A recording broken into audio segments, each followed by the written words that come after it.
Le 19 août 2016, dans le canton de Berne, a été déposée devant la chancellerie de l'État une initiative populaire pour une participation démocratique sur le plan d'enseignement 21.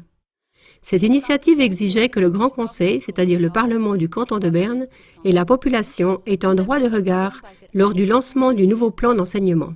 C'est surtout, et bien qu'il soit déjà arrêté, le plan 21 très controversé qui devait être rétroactivement présenté devant le Grand Conseil ainsi que devant le peuple électeur. Comme vous le voyez, CLA TV était présent lors de cet événement. Le 8 septembre 2016, les membres du gouvernement du canton de Berne ont fait savoir que cette initiative avait eu lieu avec 18 861 signatures valables. 15 000 signatures étaient nécessaires. Officiellement, le nouveau plan d'enseignement 21 du système scolaire des cantons suisses alémaniques doit être ajusté. Les élèves doivent pouvoir changer de canton sans avoir à se mettre à niveau. Le plan d'enseignement 21 a commencé à être remis en question au point que les responsables cantonaux de l'enseignement insistent inlassablement en affirmant qu'il y a très peu de changements et que la critique n'est pas à justifier. Ce faisant, le plan d'enseignement 21 est de toute façon une réforme controversée et profonde de l'enseignement qui retourne complètement la nature de l'école primaire suisse. Les critiques trouvent par exemple à redire sur son orientation unilatérale sur les compétences, l'abandon des objectifs annuels et des matières classiques comme la géographie et la physique, le déclassement du personnel enseignant à la fonction de coach et les frais élevés. Dans la notion de compétences du plan d'enseignement 21, les contenus ont un rôle secondaire. Au premier plan se trouve la capacité nommée compétence de savoir régler des problèmes dans les différents domaines ainsi que la disposition à le faire. Peu importe au travers de quel contenu cette compétence est atteinte. Le plan d'enseignement 21 contient 363 compétences et 2304 niveaux de compétences. Voici deux exemples. Les élèves peuvent choisir un livre en fouillant dans différents ouvrages, par exemple en feuilletant, en lisant le début ou la fin du livre.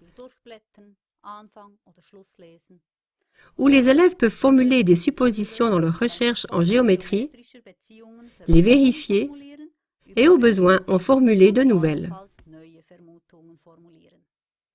D'après le professeur Jochen Krautz, docteur en philosophie, le concept de compétence fait tomber de façon prouvée le niveau de l'enseignement. En plus de cela, la notion de compétence n'est pas définie scientifiquement et n'est pas définissable.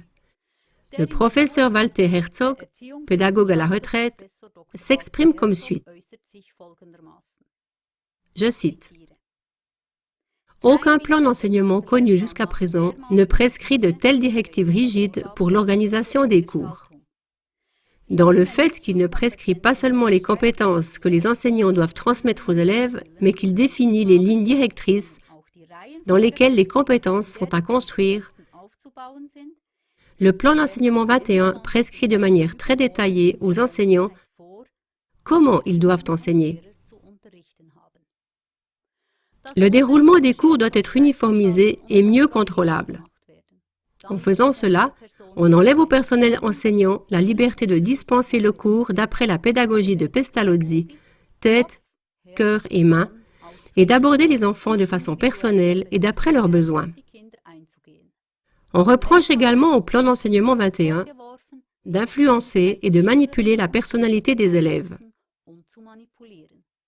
À cela, René Marroux, du Forum Allgemeinbildung Schweiz, dit « Le plan d'enseignement 21 est un produit idéologique qui ne parle pas de ce que les élèves doivent savoir, mais prescrit une certaine façon de penser et une certaine façon de se comporter. »